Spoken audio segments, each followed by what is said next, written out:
आप देख रहे हैं मोहब्बत का सफर भाग 5। मानित और मानवी मंडप में बैठे थे और पंडित जी मंत्रोच्चारण कर रहे थे। दोनों का गठबंधन चंद्रादित्य ने किया तो दोनों फेरे के लिए खड़े हो गए। इसी बीच चंद्रादित्य की आंखें नम हो गई। गीत जो उसके बगल में खड़ी थी उसने उसके हाथ को अपनी हथेली में भर लिया। चंद्रादित्य उसका स्पर्श पाकर उसकी तरफ देखने लगा। गीत सामने चेहरा किए हुए खड़ी थी। उसकी निगाहें फेरे लेते मानवी और मानित पर टिकी थी। चंद्रादित्य ने अपनी पकड़ उसके हाथों पर मजबूत कर दी। मानित और मानवी फेरे लेने के बाद दोनों अपनी जगह पर बैठ गए। मानित ने मानवी की मांग में सिंदूर भरा और उसके गले में अपने नाम का मंगलसूत्र पहनाया। शादी संपन्न हुई। दोनों ने सभी बड़ों का आशीर्वाद दिया। खाने के टेबल पर सभी बच्चे बैठे थे तो वहीं दूसरी टेबल पर सब बड़े। मानित और मानवी को एक ही थाली में खाना परोसा गया था। रानू, अरे जीजा जी आप तो खा ही नहीं रहे। स्वयंभवी, लगता है जीजू शर्मा रहे हैं। मृदांक, अरे हम शर्मा हैं और शर्मा शर्माते नहीं जी। रानू, सही कहा, इस बात पर मैं एग्री हूँ, है ना जीजू। कहते हुए मानित की तरफ देखा तो मानित हल्के से मुस्कुराकर रह गया, क्योंकि जो रानू ने मंडप में कहा था उसे नहीं लगता यहाँ भी चुप रहेगी। तभी गीत, क्यों छेड़ रहे हो मानित जी को, देखो तो कैसे चुप बैठे हैं। लेकिन जब मानवी को देखा तो कैसे खो गए थे। कहते हुए उसने रानू को हाई फाई दी। सोमभवी को किसी का फोन आया तो वो उठकर चली गई। मानित मानवी को देख, जब बीवी इतनी खूबसूरत, मासूम और शर्मीली हो तो दूल्हे का होश खोना बनता है। जब आप लोगों की शादी होगी ना तब जानेंगे आप लोग। रानू, अभी तो हमारा टाइम है जीजू, लेकिन किसी को देखकर लगता है कि उसका अगले साल ही निपट जाएगा। चबे चंद्रादित्य आकर बैठते हुए, किसे क्या हो गया। रानू, गीत की शादी होगी रिदांग के साथ। अभी अभी बात हुई। रिदांग का खाना उसके गले में फंस गया और वो पूरी तरह खांसने लगा तो चंद्रादित्य उसकी पीठ सहलाने लगा। चंद्रादित्य की नजरें गीत पर टिक गई। गीत रानू को घूरने लगी। मानित और मानवी भी अचंभे से देखने लगे। गीत, ये क्या मजाक कर रही है रिदांग जी, आप इनकी बातों पर ध्यान मत दीजिए। मानित मजे लेते हुए, अगर ये सच भी होता तो हमें कोई ऐतराज नहीं, आप लोग चाहो तो मैं घर में बात कर लूंगा। रिदांग के पीठ सहलाते चंद्रादित्य के हाथ रुक गए और वो गीत की तरफ देखने लगा तो वहीं गीत सर नीचे किए हुए बैठी रही। इसे देख मानवी ने मानित को चंद्रादित्य की तरफ देखने का इशारा किया। मानित ने देखा तो उसके चेहरे पर मुस्कुराहट उभर आई। रिदांग, अरे मुझसे तो कोई पूछ लो कि मैं शादी करना चाहता हूँ कि नहीं। मानवी, अरे देवर जी गीत में कोई कमी है क्या। रिदांग, नहीं भाभी जी, वो तो बहुत अच्छी है, उनसे तो कोई भी शादी के लिए हाँ कह देगा। तो आप क्यों नहीं, रानू ने कहा। चंद्रादित्य एकटक गीत को ही देख रहा था। गीत में आती हूँ कहते हुए जाने लगी तो रानू ने उसका हाथ पकड़कर ये कहते हुए बिठा दिया कि अरे बैठ ना, कहाँ जा रही है, कोई काम भी नहीं है अभी। गीत वापस बैठ गई। रानू ने देखा कि चंद्रादित्य उसकी बात को सच मान रहा है तो वो चंद्रादित्य से बोली, चंद्रादित्य जी आप बताओ दोनों की जोड़ी कैसी रहेगी। चंद्रादित्य, गीत से पूछ लो। रिदांग बीच में ही, अरे यार मैं गीत जी से शादी नहीं कर सकता, मैं किसी और को पसंद करता हूँ। जब वो हाँ कहेगी तभी आप लोगों को बता पाऊंगा, अभी मुझे बख्श दो, कहते हुए चला गया। उसके जाने के बाद रानू और मानित ताली मारकर हंसने लगे। चंद्रादित्य को अब समझ में आया कि दोनों मजाक कर रहे थे। मानित मानवी को खाना खिलाने लगा। रानू अपने गाल पर हाथ रखकर, हाय काश हमें भी कोई ऐसे ही खिलाने वाला होता, मगर कमबख्त हमारा ऐसा नसीब कहा। मानित और मानवी उसे खिलाते हुए, अभी दीदी और जीजू से काम चला लो। मानवी ने चंद्रादित्य को एक निवाला खिलाया तो चंद्रादित्य भी मानवी को खिलाने लगा। मानवी ने गीत की तरफ निवाला आगे बढ़ाया लेकिन गीत दूर थी तो चंद्रादित्य से कहा, भाई गीत को खिला दो ना। चंद्रादित्य ने गीत की तरफ निवाला बढ़ा दिया। गीत ने उसे नजर उठाकर देखा और हल्के से मुंह खोलते हुए खा लिया। रानू चंद्रादित्य को छेड़ते हुए, मानित जीजू एक बात पूछनी थी आपसे।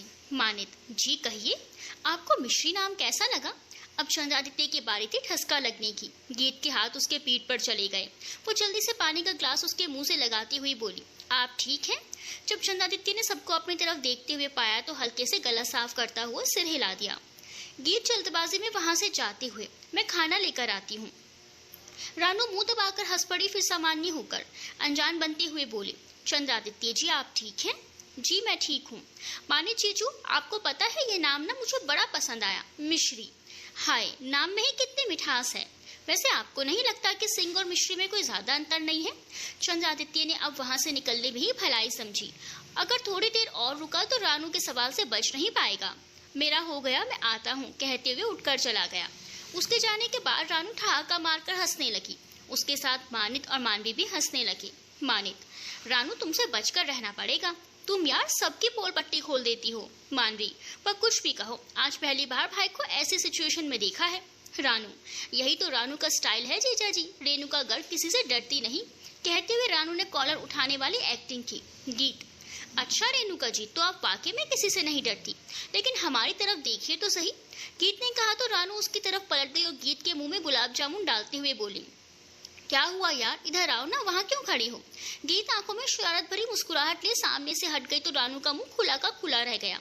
उसके सामने एक लड़का खड़ा था जिसने अपना एक हाथ जेब में रखा हुआ था। तभी उस लड़के ने कहा, कैसी हैं आप मिस गर्ग। रानू उसकी आवाज सुनकर हैरान हो गई। उसने अपना चेहरा आगे कर लिया और मानवी से मैं अभी आती हूँ कहते हुए उठकर लगभग वहां से दौड़ते हुए भाग गई। फिर वापस आकर प्लेट से खाना उठाकर रूम की तरफ चली गई। मानवी और मानिक हैरान थे तो वहीं वो लड़का मुस्कुरा रहा था। गीत आइए ना कहते हुए इसे टेबल के पास ले आई। मानवी उस लड़के को देख बोली, ऋत्विक भाई आप। ऋत्विक, सॉरी मानवी, लेट हो गया, फ्लाइट लेट हो गई थी।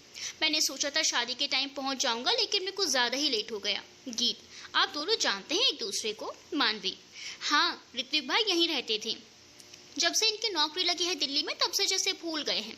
ऋत्विक उसके गाल पर हाथ रख, भूला नहीं हूँ मेरी बहना, बस काम में थोड़ा बिजी हो गया था, बट चंद्रादित्य से बात होती रहती है। आप मिले भाई से? नहीं, बस अभी आया हूँ, वहाँ गीत जी को देखा तो वो मुझे यहाँ ले आई। गीत, तुम जानती हो ऋत्विक भाई को? हाँ, रानू की माँ का इलाज दिल्ली में यही करते हैं तो जानती हूँ। ये सब बाद में, पहले मेरे जीजा जी से तो मिलवाओ यार। मानित जी ऋत्विक भाई हैं चंद्रादित्य भाई के दोस्त और भाई ये मानित जी हैं। ऋत्विक मानित के गले लगकर शादी के बहुत बहुत बधाई जीजा जी। मानित उसके पीठ थपथपाते हुए थैंक यू साले साहब। मानित, पर मुझे एक बात समझ में नहीं आई, ये रानू आपको देखकर ऐसे भागी क्यों? आज तक मुझे भी पता नहीं चला, कहते हुए मुस्कुरा उठा और बलराज जी को देख उनसे मिलने चला गया। गीत, मानित जी, रानू किसी से नहीं डरती लेकिन ऋत्विक जी को देख हमेशा ऐसे ही भाग जाती है, आप ज्यादा सोचिए मत, कहते हुए गीत चली गई।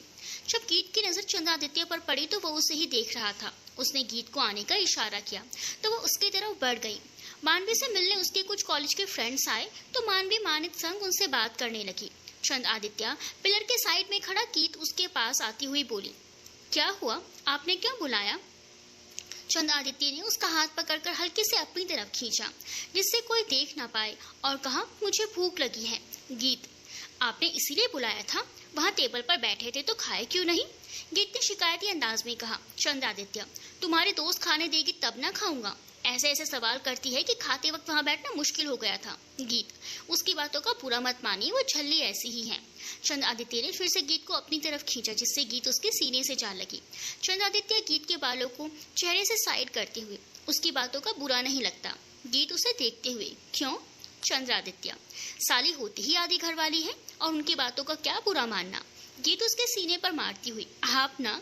चंद्रादित्य उसकी आंखों में देखते हुए बोला, मैं ना? मासी आप यहाँ?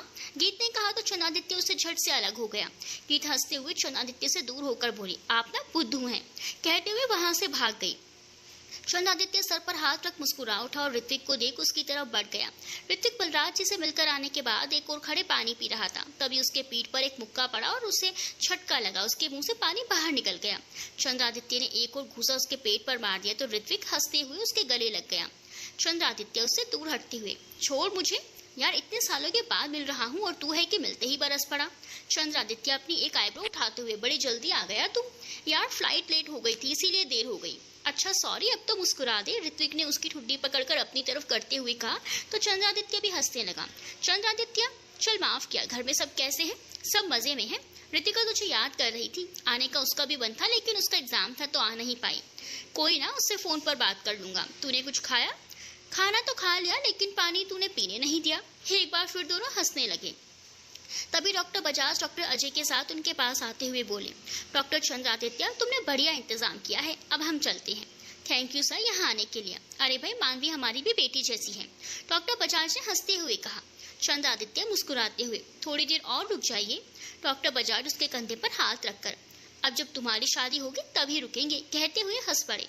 चंद्रादित्य ने ऋत्विक को डॉक्टर बजाज से मिलवाते हुए कहा, ऋत्विक, ये डॉक्टर बजाज और सर ये मेरा दोस्त डॉक्टर ऋत्विक राजवंश। डॉक्टर बजाज हाथ मिलाते हुए, nice to meet you doctor Ritvik. Ritvik ने मुस्कुराकर जवाब दिया, thank you sir. Doctor Bajaj ने कुछ देर उनसे बात की और अब मैं चलता हूँ कहते हुए अजय के साथ चले गए। विदाई का वक्त हो चला था। मानवी मीना जी के गले लगी फूट फूट कर रो रही थी। उसके आंसू थमने का नाम ही नहीं ले रहे थे। सुलोचना जी और उपासना जी ने मीना जी को संभाल लिया, उनकी आंखें भी नम थी। मानवी बलराज जी के गले से लग गई। बलराज जी की आंखें भी भरी हुई थी। मानवी स्वयंभवी के गले लगते हुए बोली, तुम सबका ध्यान रखना और कभी गलती से मैंने जाने अनजाने में कुछ कहा हो तो उसके लिए सॉरी स्वंभवी। स्वंभवी उसकी पीठ सहलाते हुए, मेरी बहन हो तुम, और एक बहन दूसरी बहन को डांट भी सकती है और सुना भी सकती है, समझी तुम? चल अब ज्यादा रुला मत मुझे, मेरा मेकअप खराब हो जाएगा तो तेरे ससुराल वाले मेरा मजाक उड़ाएंगे। सोम्भवी की बात सुनकर मानवी रोते हुए भी मुस्कुरा उठी। फिर हेमंत जी, रानू और सुलोचना मासी उपासना बुआ से मिलकर गीत के पास गई, जो एक कोने में खड़ी अपने आंसू पोंछते हुए नीचे देख रही थी। मानवी उसके पास जाकर खड़ी हो गई और बोली, मुझे बाय भी नहीं कहोगी? गीत ने उसे अपने गले से लगा लिया तो मानवी ने कहा, मुझे भगाने के बाद आप रो रही हैं भाभी? गीत अवाक से उसे देखने लगी तो मानवी ने उसके आंसू पोंछते हुए कहा, सब पता है मुझे और मैं बहुत खुश हूँ भाई के लिए, तुम उसकी जिंदगी में शामिल होगी। भाई और माँ पापा की जिम्मेदारी अब तुम्हारी है। मानवी ने उसका हाथ पकड़कर कहा। गीत ने उसके हाथ पर अपना हाथ रखकर कहा, इस जिम्मेदारी से कभी पीछे नहीं हटूंगी, आखिर मेरी ननद ने जो मुझे सौंपी है। फिर दोनों ही मुस्कुरा उठे और फिर से गले लग गए। मानवी सबसे मिलकर आगे बढ़ी और इधर उधर देखने लगी, लेकिन चंद्रादित्य उसे कहीं दिखाई नहीं दिया। मानवी बलराज जी से, पापा भाई भाई कहाँ है?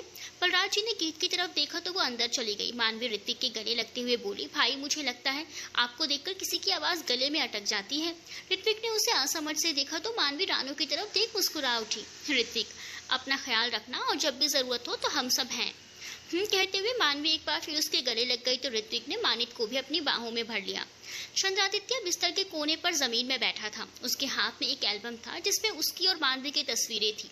वो एकटक उसे देख रहा था, उसकी आंखें भरी हुई थी। गीत, तो आप यहाँ हैं?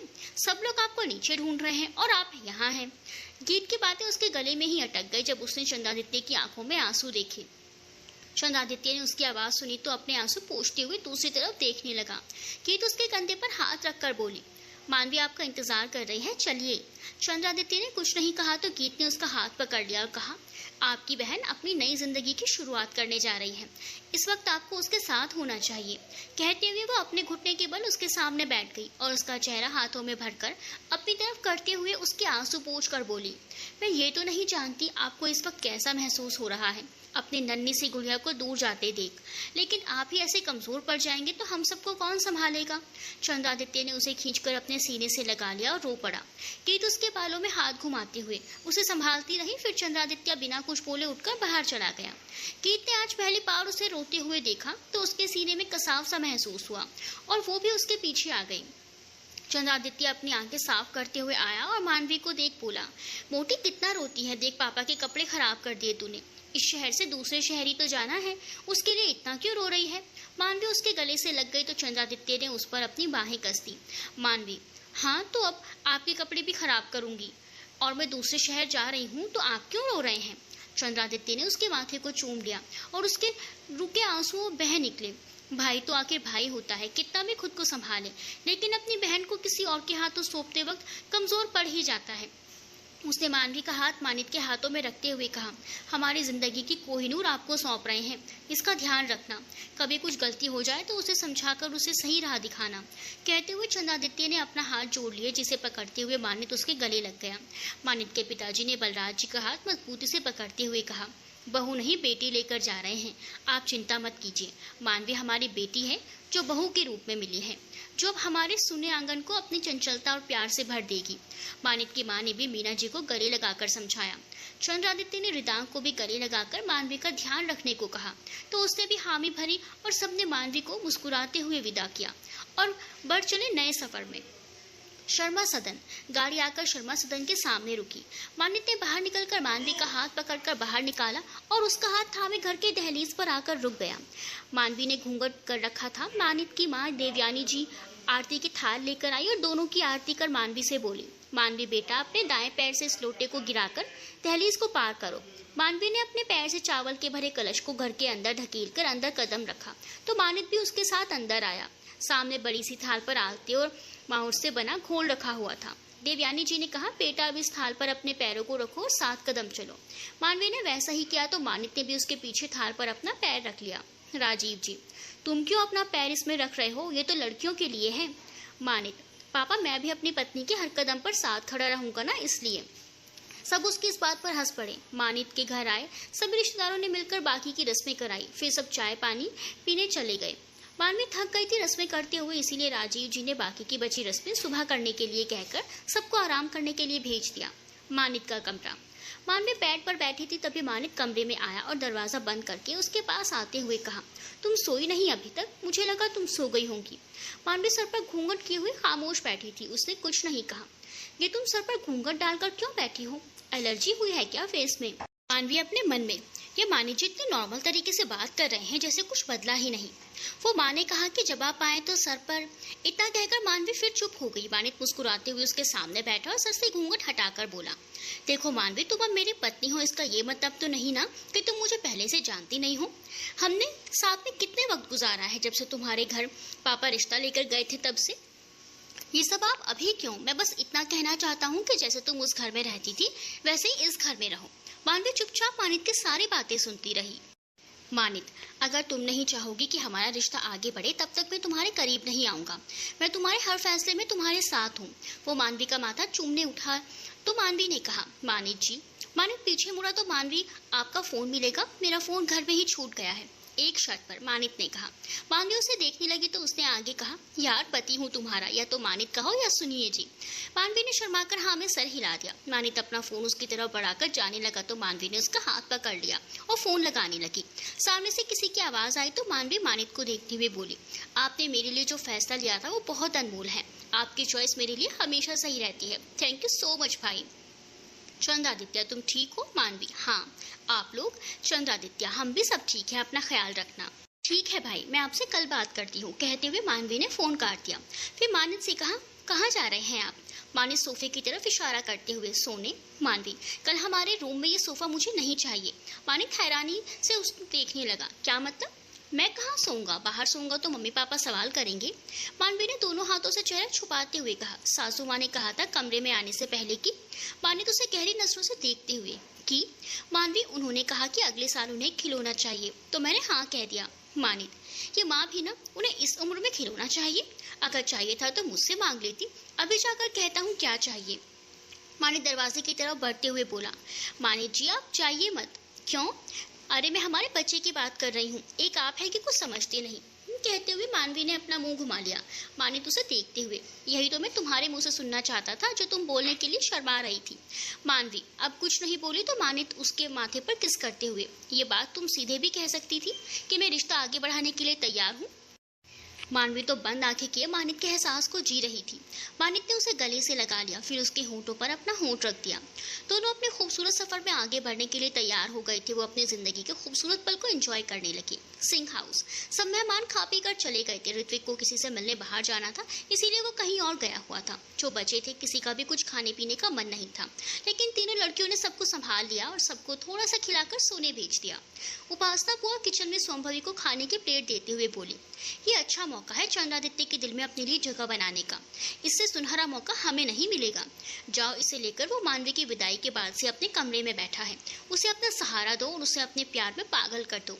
सोमभवी जानती थी कि उसकी माँ उसकी सुनेगी नहीं, इससे अच्छा कि चली जाए। खाने की प्लेट लेकर सोमभवी चंद्रादित्य के कमरे की तरफ चली गई। इधर गीत कब से अपने कमरे में इधर उधर टहल रही थी। वो कब से चंद्रादित्य के कमरे का दरवाजा खुलने का इंतजार कर रही थी, तो वहीं बेड पर बैठी रानू अपनी माँ से बात कर रही थी। घर में मेहमान आने की वजह से पूरा दिन उनकी खातिरदारी में निकल गया। गीत चंद्रादित्य के कमरे का दरवाजा खुलने का इंतजार कर रही थी। जब उसे सब्र ना हुआ तो वो उसके कमरे की तरफ बढ़ी ही थी कि उसे आवाज आई। गीत ने पीछे मुड़कर देखा तो सोमभवी खड़ी थी, हाथ में खाने की प्लेट लिए। सुनो। गीत रुककर उसे देखने लगी। क्या तुम ये खाना चंद्रादित्य के रूम में देकर आ जाओगी? मुझे इंपॉर्टेंट कॉल करना है। गीत लाओ कहते हुए प्लेट लेकर चंद्रादित्य के कमरे के सामने खड़ी हो गई और सोमभवी नीचे चली गई। गीत ने दरवाजा खटखटाया, लेकिन अंदर से चंद्रादित्य की आवाज नहीं आई। उसने हल्के से धक्का दिया तो दरवाजा खुल गया। उसने अंदर जाकर देखा तो चंद्रादित्य कमरे में नहीं था। उसने खाने की प्लेट को टेबल पर रखा और बाहर निकल गई। पूरे घर में ढूंढा मगर चंद्रादित्य उसे कहीं नहीं मिला। गीत परेशान हो गई। उसका मन घबरा उठा। एक बार छत पर देख लेती हूँ, शायद वहाँ हो। कहते हुए वो छत पर चली गई। छत पर भी नहीं है, कहाँ गए होंगे? कहते हुए वापस आने को हुई, तभी उसे छत के कोने में कोई दिखा। गीत घबराते हुए, कौन है वहाँ? बोलो, कौन हो तुम? चंद्रादित्य, मैं हूँ गीत। गीत गहरी सांस भरते हुए, आप अंधेरे में क्या कर रहे हैं? चंद्रादित्य उसके पास आते हुए, कुछ नहीं। गीत ने जब उसकी लाल आंखें देखी तो कहा, आपको रोने के लिए यही जगह मिली थी? मैं पूरे घर में ढूंढ रही थी आपको। चंद्रादित्य ने कुछ नहीं कहा और रेलिंग पर हाथ टिका लिया। आप चुप क्यों हैं? तुम यहाँ क्यों आई हो? आपकी आवाज और आपकी आंखें दोनों पढ़ना जानती हूँ। चंद्रादित्य गीत को देखते हुए सोचने लगा कि जो लड़की उसे पहले ही दिन बदतमीज और नासमझ लगी, वो लड़की उसके मन और चेहरे को कितनी आसानी से पढ़ लेती है। हम लड़कों को बचपन से सिखाया जाता है कि लड़के रोते नहीं, लेकिन मेरे माँ पापा ने कभी नहीं कहा कि लड़के रोते नहीं। वो हमेशा कहते हैं कि हर इंसान के अंदर इमोशंस है, जिसे वक्त रहते कभी कभी बाहर निकालना चाहिए। गीत, मेरा ये मानना है कि शारीरिक तौर पर लड़के स्ट्रांग होते हैं, वहीं मानसिक तौर पर लड़कियां। चंद्रादित्य ने गेट की तरफ देखा जो रेलिंग से टिककर खड़ी हो गई थी। उसके एक जवाब ने चंद्रादित्य के मन में चल रहे सारे उछल सुलझा दिए। अब आप मुझे ऐसे क्यों देख रहे हैं? दिल्ली में पार्ट टाइम जादूगरनी का काम करती हो क्या? गीत ने सुना तो थोड़ा अच्छा लगा कि चंद्रादित्य का मूड ठीक हो रहा है। हाँ करती हूँ, कभी आप पर ट्राई करूंगी। चंद्रादित्य नीचे बैठ गया तो गीत भी उसके साथ नीचे पालती मारकर बैठ गई। करोगी मेरे ऊपर जादू तुम? हाँ क्यों नहीं। चंद्रादित्य ने उसकी गोद में सर रख लिया और अपनी आंखें बंद कर ली। गीत चौंक गई। ये आप, सर भारी सा लग रहा है। गीत ने उसके सर पर हाथ फिराना शुरू कर दिया और बोली, रो रहे थे ना, उसके साइड इफेक्ट्स हैं डॉक्टर साहब। चंद्रादित्य, डॉक्टर हूँ लेकिन एक लड़की का भाई भी। गीत खामोश हो गई। आदित्य ने कहा, गीत। अब चंद्रादित्य चुप हो गया तो गीत ने कहा, क्या हुआ, आप मेरा नाम लेकर चुप क्यों हो गए? चंद्रादित्य, देख रहा था तुम सो तो नहीं गई। गीत, आप साथ हैं तो नींद कहाँ आएगी? चंद्रादित्य मुस्कुरा उठा। तभी गीत ने कहा, उठिए मैं अभी आती हूँ। चंद्रादित्य, कुछ प्रॉब्लम है क्या? गीत, आपका खाना वो टेबल पर ही रख कर आई हूँ, मैं लाती हूँ गर्म करके। चंद्रादित्य उसे रोकते हुए, माँ ने खिला दिया था, अभी भूख नहीं है। गीत अपनी आंखें छोटी करते हुए, माँ मैंने तो आपको खाते हुए नहीं देखा। चंद्रादित्य, जब तुम अपने पापा के साथ बैठी थी तब। अब नो क्वेश्चन। गीत चुप हो गई। चंद्रादित्य, तुमने खाया? गीत, चंद्रादित्य ने जब अपनी आंखें खोलकर गीत के चेहरे की तरफ देखा तो गीत चंद्रादित्य को ही देख रही थी।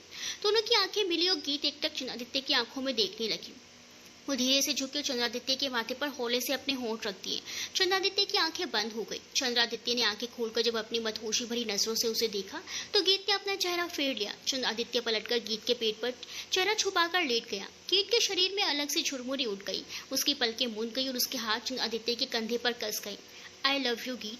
गीत ने सुना तो जैसे उसकी धड़कनों ने शोर मचाना शुरू कर दिया हो। वो खुद को संभालती हुई उठने लगी तो चंद्रादित्य ने उस पर अपनी पकड़ कस दी। उसकी ठंडी उंगलियां गीत को अपनी कमर पर घूमते हुए महसूस हो रही तो उसने कहा, आप?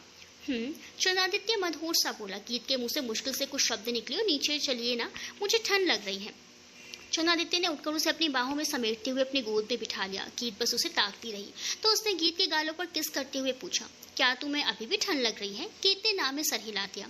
चंद्रादित्य के होंठों पर मुस्कुराहट तैर गई। उसने उसका चेहरा अपने हाथों में भरा और उसका माथा चूम लिया। गीत की पलकें एक बार फिर हया से झुक गई। चंद्रादित्य ने धड़कते दिल के साथ उसकी पलकों पर अपने होंठ रख दिए और कहा, सुनो, आंखें खोलो। गीत ने नाम में सर हिलाया तो उसने उसके ईयरलोब को हल्के से छू लिया। गीत ने झट से अपनी आंखें खोल ली। चंद्रादित्य होंठों पर मुस्कुराहट थी, उसे ही देख रहा था। गीत उसकी नशीली निगाहों में डूबने लगी और अपना चेहरा उसके और करीब कर लिया। दोनों के बीच कुछ ही इंच का फासला था जिसे मिटाते हुए चंद्रादित्य ने उसके अधरों को कैद कर लिया। गीत ने अपनी बाहें उसके गले में डाल दी तो चंद्रादित्य की पकड़ उस पर मजबूत हो गई। चांदनी रात में दोनों अपने एहसास में सरोबार हो रहे थे और चांद अपनी शीतलता उन पर बरसा रहा था। रानू अपनी माँ से बात करके जब उठी तो देखा गीत कमरे में नहीं है, शायद छत पर होगी। सोचते हुए वो जब ऊपर आई तो उसे चंद्रादित्य दिखा जो गीत से बात कर रहा था। उन दोनों को साथ देखकर रानू नीचे चली आई। रानू बिस्तर पर लेटते हुए शाम में हुई ऋत्विक से मुलाकात के बारे में सोचने लगी। उसे यकीन नहीं हुआ कि ऋत्विक यहाँ उसके सामने आएगा। जब गीत ने बताया कि ऋत्विक चंद्रादित्य का दोस्त है तो फिर उसके मुंह से एक ही शब्द निकला, यार गीत, तू मेरी दोस्त है और वो चंद्रादित्य का। ये कुछ फिल्मी स्टोरी नहीं हो गई? गीत उसे छिड़के देते हुए, तू कुछ भी बोलती है यार। रानू, एक बात बता। गीत, तू कब से पूछने लगी? तू तो यहाँ आकर भीगी बिल्ली बन गई है, जबकि मैंने सुना था कि तूने आते ही चंद्रादित्य को खींचकर एक लाफा दिया था। लेकिन आज दोनों के बीच कुछ कुछ होता वाला सीन चल रहा है। गीत ने उसे आंखें दिखाई तो वो आगे बोली, यार मैं ऋत्विक पर ट्राई करूं क्या? उसे भी 2-3 लगाकर उसके गाल लाल कर दूं, फिर तो मेरा भी रास्ता क्लियर। रानू अपनी आंखें टिमटिमाती हुई ताली बजाकर बोली तो गीत ने अपना सर पीट दिया। हे भगवान, वो गलती से हुआ था और उसका गिल्ट मुझे आज भी है। तुम 2-3 थप्पड़ की बात कर रही हो। बाय द वे, अगर उसने पलटकर तुम्हें एक दिया ना, तुम निपट जाओगी। अगर तुम ये करना चाहती हो तो कर सकती हो, पर मैं इसमें कोई मदद नहीं करूंगी, गीत ने उसे कहा। वो सोचती हुई नींद में चली गई। सुबह का समय। गीत और चंद्रादित्य छत पर ही रात में सो गई थी। गीत का सर चंद्रादित्य के कंधे पर था तो वही चंद्रादित्य दीवार से टक्कर सोया हुआ था। गनीमत थी सुबह सुबह कोई छत पर नहीं आया था, इसीलिए बात नहीं बढ़ी। चंद्रादित्य की नींद खुली तो अपने बगल में सोई हुई गीत को देखकर रात की सारी बातें एक एक कर उसकी आंखों के आगे चलने लगी। गीत गहरी नींद में थी। उसने धीरे से उसका सर हटाया और दीवार से टिका दिया। गीत गुनगुनाई लेकिन फिर मुस्कुराते हुए सो गई। चंद्रादित्य उसके होठों के किनारे पर किस करते हुए उठकर चला गया। कुछ देर बाद जब गीत की आंख खुली तो अपनी कमर पर हाथ रखे सामने रानू खड़ी थी। गीत अंगड़ाई लेते हुए उठी तो रानू ने कहा, हाँ हाँ ले ले अंगड़ाई, बदन टूट रहा होगा तेरा तो। बीत बिना कुछ बोले उसकी तरफ दौड़ पड़ी और रानू उसे जीभ चुराते हुए नीचे उतरने लगी। लेकिन ये क्या, रानू धड़ाम से नीचे गिर गई, पर किसी की मजबूत बाजुओं ने उसे गिरने से पहले ही थाम लिया। रानू की आंखें बंद थी और ऋतिक उसे अपनी बाहों में थामे देख रहा था। कीत मुस्कुराती हुई अपने कमरे में चली गई और तैयार होने लगी। जब रानू ने आंखें नहीं खोली तो ऋतिक ने उसके चेहरे पर फूंक मार दी। रानू को छुरछुरी सी महसूस हुई और उसने अपनी आंखें खोली तो खुद को ऋतिक की बाहों में देखकर सीधी खड़ी हो गई। ऋतिक ने जैसे ही कुछ कहने के लिए मुंह खोला, रानू अपने कमरे की ओर दौड़ पड़ी। मैं क्या कोई भयानक दानव हूँ जो देखते ही भाग जाती है? ऋतिक अपने बालों में हाथ फिराते हुए बड़बड़ाया। सब लोग डाइनिंग टेबल पर बैठे चाय नाश्ता कर रहे थे। रानू और गीत हॉल में सोफे पर बैठे बातें कर रही थी। रानू, यार मगर एक प्रॉब्लम है। गीत, यही कि तू उसके सामने जाकर कुछ बोलने लायक नहीं होती। उसे देखकर तू ऐसे भागती है जैसे वो कोई आदमखोर हैवान हो, है ना? To be continued.